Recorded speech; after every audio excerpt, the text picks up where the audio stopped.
हैं ना, जिसके पास कोई नहीं होता उसके साथ ऊपर वाला होता है। सुबह के 4 बजे थे। बनारस का कैंट, रेलवे स्टेशन हल्की धूप और अनजाने चेहरों की भीड़ में धीरे धीरे जाग रहा था। लेकिन उसी प्लेटफॉर्म नंबर 4 की एक बेंच पर एक नौजवान युवती तन्वी अपने 2 साल के बेटे परीक्षित को गोद में लिए चुपचाप बैठी थी। ना किसी को आवाज दे रही थी, ना किसी से मदद मांग रही थी। बस आंखों में नमी, चेहरा उतरा हुआ और मन ऐसा जैसे भीतर ही भीतर कोई तूफान थमने का नाम नहीं ले रहा। हर गुजरती ट्रेन के इंजन की आवाज से वो हल्का सा चौंक जाती, मानो मन के भीतर उठती उम्मीद को फिर से जमीन पर पटक देती हो। उसका छोटा सा बेटा परीक्षित कभी पापड़ वाले की तरफ देखता, कभी बिस्कुट वाले की ओर हाथ बढ़ाता। तन्वी इसका हाथ थाम कर बस प्यार से कहती, नहीं बेटा, यह नहीं लेना है। उसकी आवाज में ममता थी, लेकिन आंखों में वह बेबसी जो एक माँ भूखे बच्चे को देखकर भी कुछ ना कर पाने पर महसूस करती हो। उसी बेंच पर कुछ दूरी पर बैठा 28 साल का अंश एक सॉफ्टवेयर इंजीनियर था, जो दिल्ली में नौकरी करता था और त्योहार मनाकर वापस लौट रहा था। उसने सुबह से तन्वी को देखा था। वह पीली सी शॉल ओढ़े बच्चे को सीने से लगाकर बैठी हुई थी, जो हर बार ट्रेन रुकते ही खड़ी होती और फिर भीड़ देखकर वहीं लौट आती। अंश की आंखों में बस एक ही सवाल घूम रहा था, कौन है युवती जो इतनी तकलीफ में भी अकेली है और इतनी बहादुर भी। जब परीक्षित ने तीसरी बार पापड़ की ओर इशारा किया तो अंश से रहा नहीं गया। वह उठा, पापड़ वाले से एक पैकेट लिया और तन्वी के सामने लाकर बोला, लो नन्हे दोस्त, थोड़ा सा खा लो। तन्वी ने चौंक कर देखा। आंखों में सवाल था, गुस्सा नहीं, पर हाँ, आत्मसम्मान जरूर झलक आया था। आपने यह क्यों लिया? ये बस यूं ही हाथ बढ़ा देता है, इसका पेट भरा है। उसने शांति से लेकिन थकी हुई आवाज में कहा, कोई बात नहीं, बच्चों का मन है, थोड़ा से खा लेगा तो क्या बिगड़ जाएगा। अंश ने मुस्कुराकर जवाब दिया। तन्वी कुछ नहीं बोली, सिर्फ अपने बेटे को देखने लगी, जो पापड़ खाते हुए पहली बार उस दिन मुस्कुरा रहा था। और उसी पल अंश ने जान लिया, यह सिर्फ भूख नहीं है, यह उस मासूमियत की मुस्कान है जो शायद बहुत दिनों बाद आई है। थोड़ी देर बाद अंश ने पास आकर धीरे से पूछा, आप कहाँ जाना चाहते हैं? सुबह से आपको यही बैठा देख रहा हूँ, कोई परेशानी है क्या? तन्वी पहले थोड़ी झिझकी, फिर बोली, मुझे दिल्ली जाना है, मेरे पास जनरल टिकट है, लेकिन हर ट्रेन में इतनी भीड़ होती है कि बच्चों के साथ चढ़ने की हिम्मत नहीं हो रही। मैं बस सोच रही थी कि कोई ट्रेन कम भीड़ वाली मिल जाए। अंश बोला, अरे तो फिर आप चिंता क्यों कर रही हैं? मैं भी दिल्ली जा रहा हूँ, मेरे पास एसी कोच का टिकट है और मेरे केबिन में जगह भी है, चलिए मेरे साथ, मैं टीटी से बात कर लूंगा। अंश ने ईमानदारी से कहा। तन्वी कुछ पल चुप रही, जैसे जिंदगी में पहली बार कोई भरोसे की डोर थमा रहा हो। फिर बोली, पर मेरे पास तो सिर्फ जनरल का टिकट है, अगर टीटी ने कुछ कहा तो मेरे पास पैसे भी नहीं है। आपके पास हिम्मत है और वह बहुत बड़ी चीज है। टिकट मैं संभाल लूंगा, आप सिर्फ चलिए। वो खिंची, लेकिन फिर सिर हिला दिया, शायद अब उसके पास और कोई रास्ता भी नहीं था। कुछ देर बाद ट्रेन आई। अंश ने तन्वी का छोटा सा बैग उठाया और उसे अपने साथ ऐसी कोच तक ले गया। पहली बार ऐसा लग रहा था जैसे किसी ने तन्वी का बोझ सिर्फ बैग का नहीं बल्कि दिल का भी हल्का कर दिया। अंदर घुसते ही ठंडी हवा के झोंके से तन्वी सहम गई। इतना ठंडा क्यों है यहाँ? उसने अंश से पूछा। क्योंकि आप पहली बार यहाँ आई हैं, अंश ने मुस्कुरा कर कहा और उसे सीट पर बैठने को कहा। तन्वी अब भी डरी हुई हुई थी। जैसे टीटी आया, अंश ने उसे इशारे से बुलाया और कुछ दूर ले जाकर बात की। तन्वी बस दूर से देखती रही। उसकी आंखों में डर था, लेकिन थोड़ी देर बाद टीटी मुस्कुराकर चला गया। सब ठीक है, अब बस चैन से बैठिए, अंश ने लौटकर कहा, और पहली बार तन्वी की आंखों में राहत की चमक आई। वो बोली, आपने इतना सब किया, क्यों किया? क्योंकि आप इंसान हैं और इंसानियत आज भी जिंदा है। उसकी यह बात तन्वी के दिल को छू गई। यात्रा शुरू हुई और ट्रेन की खिड़की से बाहर के अंधेरों को एकटक देखते हुए तन्वी अभी भी पूरी तरह से निश्चिंत नहीं हो पाई थी। दिल के अंदर एक डर अभी भी पल रहा था, शायद इसलिए नहीं कि कोई नुकसान हो जाए, बल्कि इसलिए कि यह इतने समय से खुद को अकेला समझती रही थी। और अब अचानक कोई अजनबी भी उसके लिए इतना कर रहा था, उसकी परवाह कर रहा था। यह भरोसा करना आसान नहीं था। कुछ देर चुप्पी के बाद अंश ने धीरे से कहा, अगर बुरा ना माने तो एक बात कहूं। तन्वी ने उसकी ओर देखा, कहे बिना सिर हिलाया, आप इतनी सुबह सुबह इस छोटे बच्चे के साथ अकेले दिल्ली क्यों जा रही हैं? कुछ परेशानी है क्या? तन्वी की आंखों में कुछ पल को नमी तैर गई, लेकिन शायद अब उसका मन बोलना चाहता था, किसी को अपना दर्द बांटना चाहता था। धीरे धीरे उसने बोलना शुरू किया, मेरी शादी 2.5 साल पहले हुई थी। मेरे पति का नाम सुरेश था। वो नौकरी करते थे एक प्राइवेट कंपनी में। शुरू में सब ठीक था, लेकिन धीरे धीरे उनकी शराब की आदतें सामने आने लगी। पैसों की तंगी, गालियां और कई बार तो हाथ भी उठा देते थे। कुछ पल के लिए तन्वी रुकी, जैसे सब दोस्त नहीं आंखों से बता रही हो कि कितना कुछ सहा है उसने। फिर आगे बोली,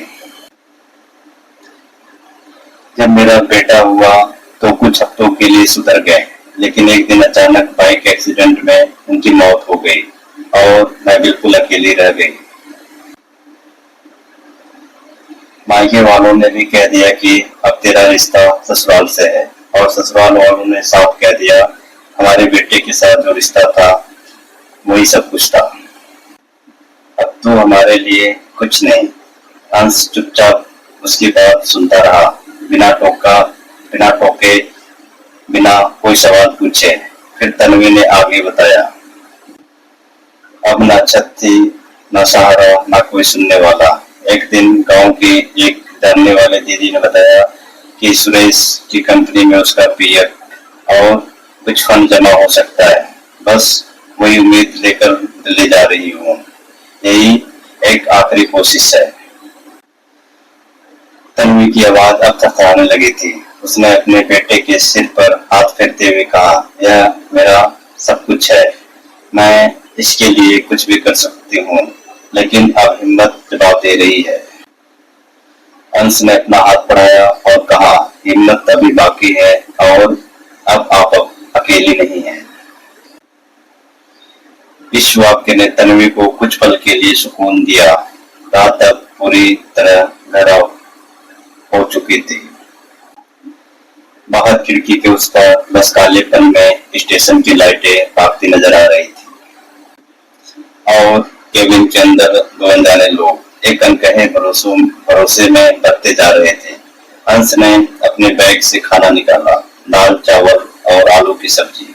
थोड़ा से खा लीजिए, भूखे पेट हिम्मत भी थक जाती है। तन्वी ने पहले मना किया, फिर अपने बेटे की तरफ देखा, जो अब थक कर उसकी गोद में चुपचाप सो गया था, और फिर धीरे से बोली, ठीक है, जरा सा रोटी दे दीजिए। दोनों ने साथ बैठकर खाना खाया। कोई बड़ा कीमती खाना नहीं था, लेकिन उस साधारण खाने में एक अजीब भी अपनापन था, जैसे उस एक थाली ने उनके बीच एक दीवार को गिरा दिया हो। रात के आखिरी पहर में दोनों बातें करते करते सो गए और जब सुबह 4 बजे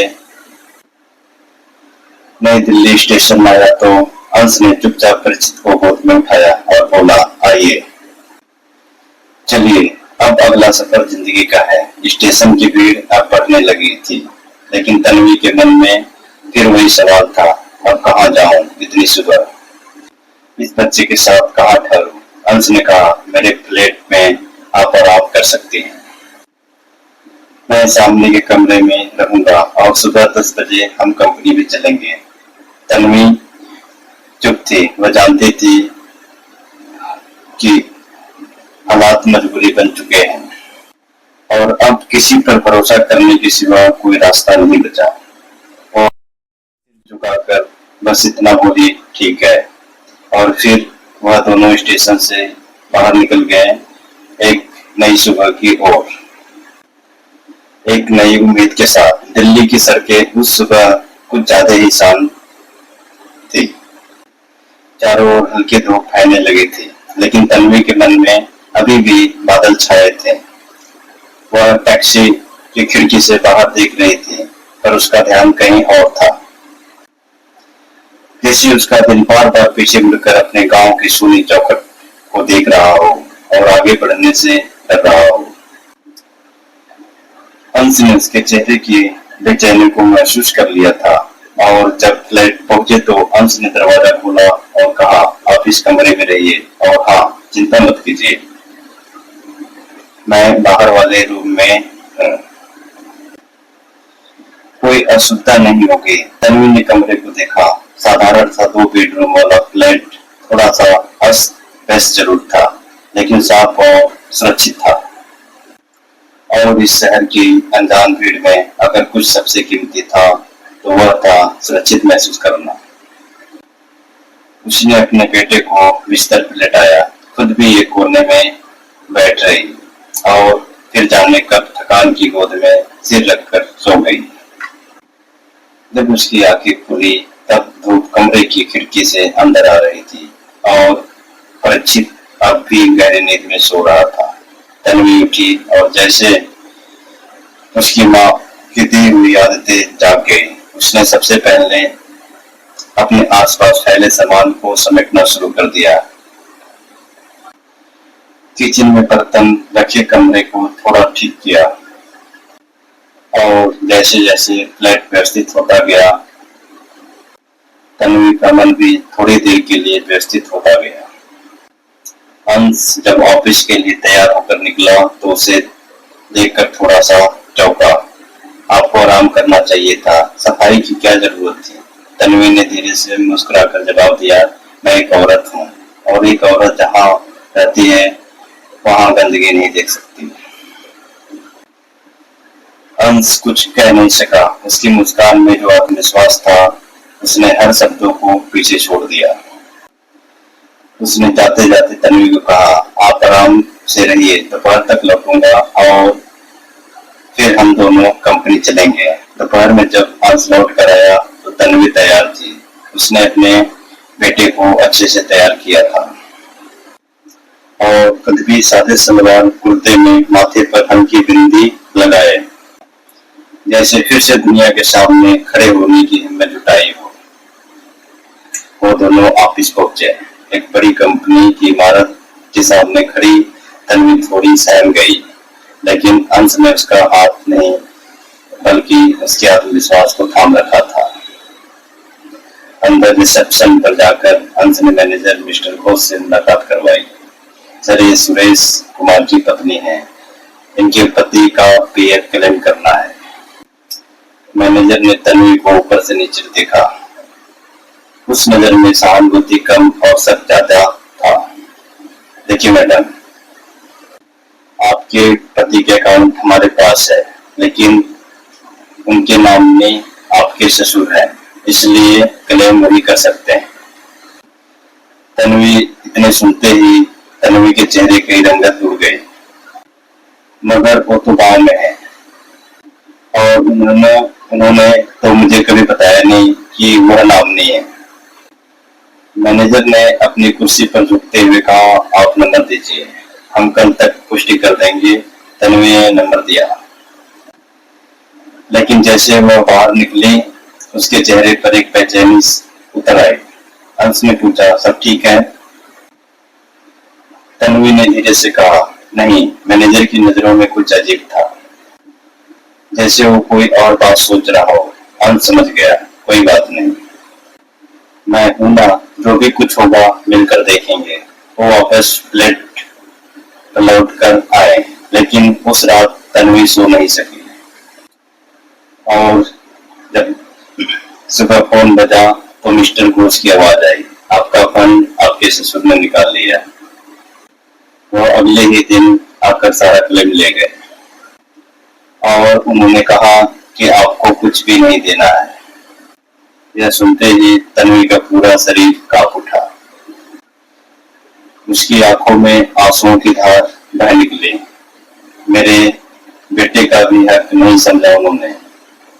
मैं किसके लिए लड़ रही थी और अब क्या बचा है मेरे पास। वो फूट फूट कर रोने लगी। अंश ने उसका कंधा थामा। आप अकेली नहीं है तन्वी, मैं हूं ना आपके साथ, आप यहाँ रहिए। मैं आपके लिए कोई काम तलाश करता हूँ। तन्वी कुछ नहीं बोली, बस अपने बेटे को सीने से चिपकाए रोती रही, जैसे उस मासूम की सांस ही उसकी आखिरी उम्मीद थी। दिन बीतते गए।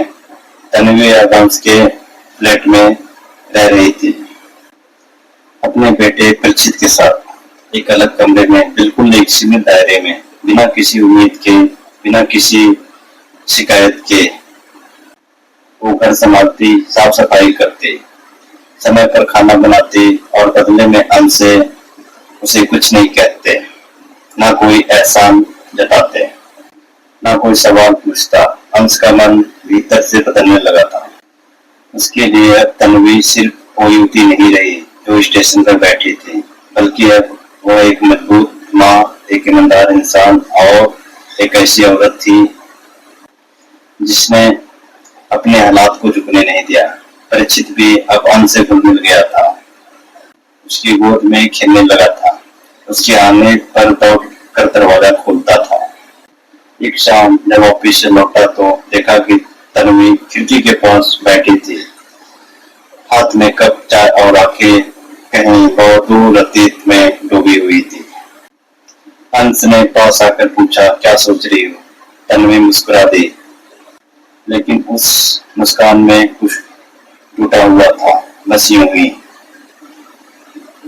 जब माँ जिंदा थी तो वो अक्सर कहा करती थी, बेटा, हर अंधेरा सूरज उगने से पहले सबसे ज्यादा काला होता है। शायद अब वह काली रात खत्म होने वाली है। अंश चुप था, लेकिन उसका दिल जैसे कह रहा था, मैं उस सुबह का हिस्सा बनना चाहता हूँ। वह तन्वी को देखता रहा और पहली बार अपने दिल में छुपे भाव को महसूस किया,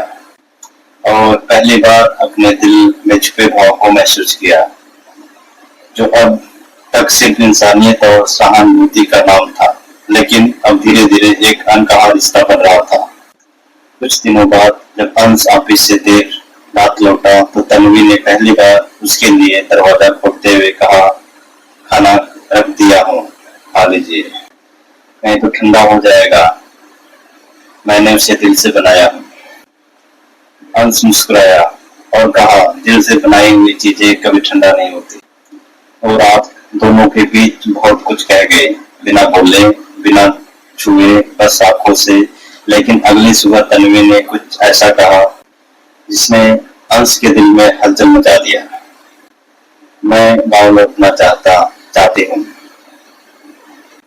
यहाँ लोगों की जुबान लंबी है और अब मेरे चरित्र पर भी सवाल उठने लगे हैं, तो सिर्फ बातें बनाने लगे हैं।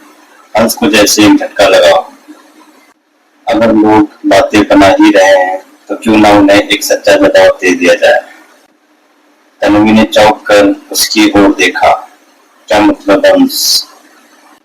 अंश ने अपनी सांसें रोकी और फिर आंखों की गहराई में देखते हुए कहा, मैं आपसे शादी करना चाहता हूँ तन्वी, ना किसी एहसान के लिए, ना समाज को चुप कराने के लिए। बल्कि इसलिए क्योंकि मैं आपसे और आपके बेटे से दिल से जुड़ चुका हूँ। तन्वी के हाथ से पानी का गिलास छूटते छूटते बचा। एक पल को निशब्द रह गई। क्या तुम जानते हो कि यह कितना मुश्किल फैसला है? मैं एक विधवा हूँ, मेरे पास कुछ भी नहीं है, सिर्फ एक बच्चा है और बीती हुई जिंदगी के जख्म। अंश ने उसकी बातें काटते हुए कहा, मुझे तुम्हारा अतीत नहीं चाहिए तन्वी, मुझे तुम्हारा आज और तुम्हारा साथ चाहिए, और तुम्हारा बेटा वह जैसे मेरा अपना हो गया है। तन्वी की आंखें भर आई। उसने कांपते होठों से पूछा, क्या तुम्हारे माँ बाप मान जाएंगे? अंश ने मुस्कुराकर कहा, मैंने माँ पापा से पहले ही बात कर ली है, उन्हें कोई एतराज नहीं है। बस बस तुम हाँ कह दो। उस रात बहुत सालों बाद तन्वी ने फिर से महसूस किया कि उसका भी कोई हो सकता है, कि टूटी हुई औरतें फिर से मुस्कुरा सकती हैं, और कि प्यार कभी कभी बिना मांगे भी मिल सकता है अगर नीयत सच्ची हो। उसने धीमे से कहा, अगर तुम्हें मेरे बेटे के साथ पूरी जिंदगी बिताने का यकीन है तो मेरे तरफ से हाँ है। कुछ ही हफ्तों में सब कुछ बदल गया। अंत ने तन्वी से सादगी से शादी की। ना कोई शोर, ना कोई दिखावा, बस घर के मंदिर के सामने माँ पापा के आशीर्वाद, भरी मौजूदगी में एक छोटी सी माला और 2 दिलों का वादा।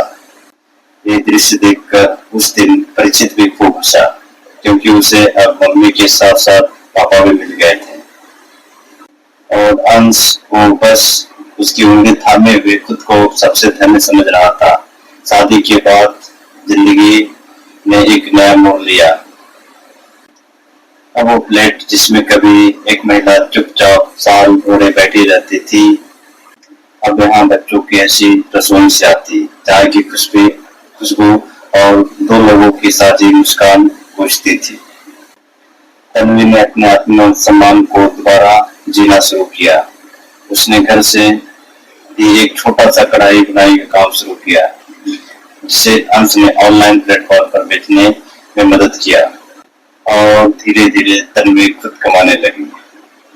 वो औरत जो कभी स्टेशन की बेंच पर बैठी सोच रही थी कि अगली ट्रेन में चढ़ूं या नहीं, आज हर सुबह अपने बेटे की गोदी में लेकर कहती, हम औरत ट्रेन की तरह होती है, चाहे जितनी देर से आए अपनी मंजिल जरूर तय करती है।